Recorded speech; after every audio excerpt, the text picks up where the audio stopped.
question: why would a company pay its users for clicking? This doesn't seem profitable at all. What's your answer? If you don't know, stick around until the end of the video. Hello friends, welcome to my channel.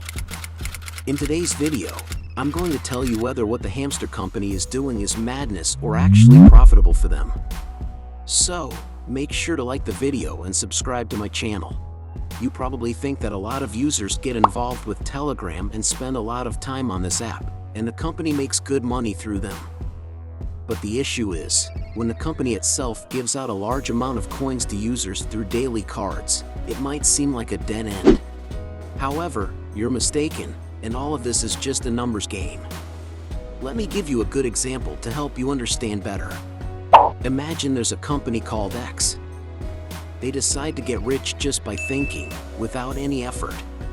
Now, this company X creates a currency called X. They produce 100 million units of this currency and place it in a bot. Then, they keep 40 million units for themselves. In the next step, they put the remaining 60 million units into a bot that allows users to mine the currency. All they need to do is advertise the bot a few times, and it quickly goes viral.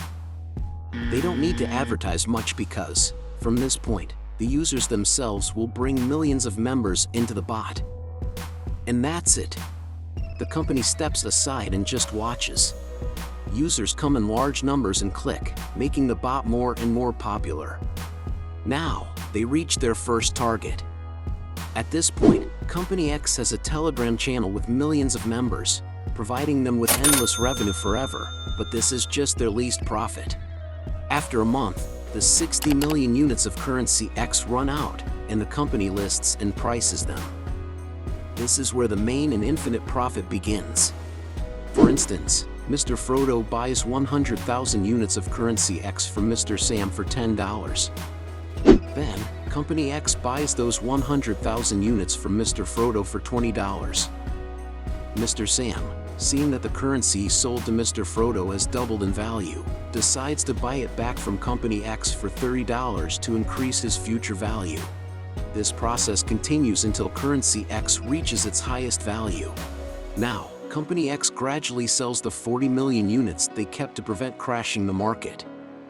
Essentially, they sell something that initially had zero value to them for, say, $100 on a large scale, making an enormous profit. From here on, they control the market, manipulating prices to multiply their income. Besides the currency, they have channels on Telegram, YouTube, and Instagram with millions of users, generating significant income for the company. Well, friends, that was the story of Hamster. All this information was based on my own analysis, and if you have better insights into how these companies operate, I'd love to hear from you in the comments. Thank you for staying with me until the end of the video. Until next time, goodbye.